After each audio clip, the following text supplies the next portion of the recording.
on another episode of the Convo Guy podcast. Tyler, it's a pleasure having you. Thank you. Where are you from, Tyler? Originally, I was born in California. When was the last time you visited California? I never went back, actually. Okay. Yeah. So you were born there and you came straight to Georgia? No. So I went from California to Vegas and then to Georgia. But the family that used to live with me in California, like my aunts and uncles, they all moved to Georgia around the same time that we moved to Las Vegas. So we kind of split up. But then we caught up to them and came to Georgia. You give California vibes. Like you seem like you could be a surfer. Really? Yeah, I was only 8 when I was in Cali. It's about as far as One of the places I wish to visit if I'm to ever visit Cali is Santa Monica. Santa Monica. Yeah. Yeah. I think I've been to that beach. Okay. Yeah.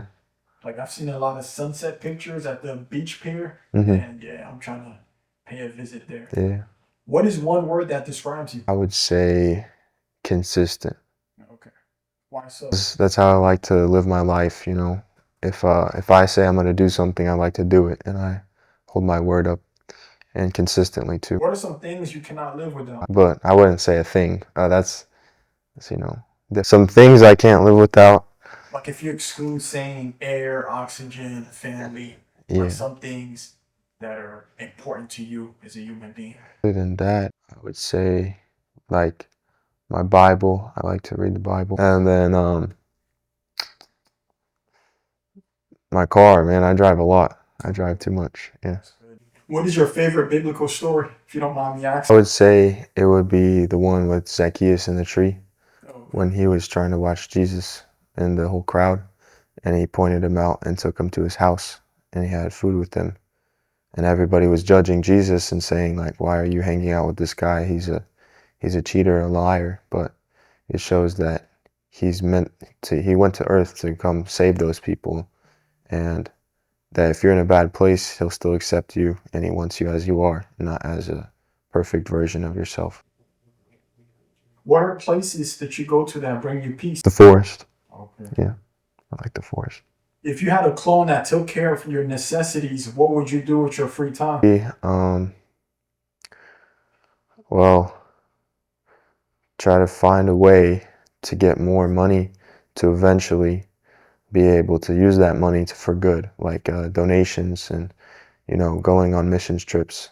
I would like to do that. The older we get, the wiser we become. What is something you feel like you should have been on when you were younger? Definitely a stronger relationship with God. Whenever I was younger, I wouldn't take it serious. No. And I would be forced to go to church, and I was a kid, so I should have listened more. Definitely. Are there things you used to love then that you like now? Yeah. I would say it's MMA. I love MMA a lot. Yeah. Didn't used to like it back then, now you love it? Oh, you mean I didn't used to like it before? I'm sorry. Yeah, Instead of you used to love it then, but your love for it. Yeah, now, my love for it went away. Not completely. You just now like it. Yeah. I mean, there's a lot of like little hobbies I had. I'm sure I just can't remember off the top of my head.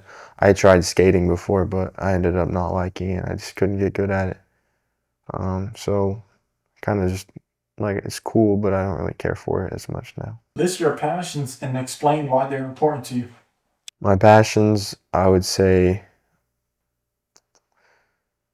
trying to make people's life better. So just like helping out my mom or anybody, in general. You said list why. Why? Because, whenever you do something good for somebody else, I don't believe in karma and that it will come back to you. I believe that when you do something, you shouldn't expect anything back. And really the acts are not what gets you to heaven. It's really the belief and the acceptance of Jesus. So I really think it is a good way to live how Jesus would live and act out how a Christian should act, and help people. So that's why I would do it and why I do it. One of my passions is doing good things for other people, just making their life easier. So if I see somebody who is not well off, then I could go offer them food or water. And the reason I do it is because I believe that if you do things good for others, that it's just a good way to act as a Christian, because I don't believe that works get you to heaven. I believe that the belief in Jesus and the acceptance of him gets you there. But if you act like a Christian and how Jesus would act by helping others, then you can eventually lead those people to Jesus. Tyler, thank you for this introduction. Thank you.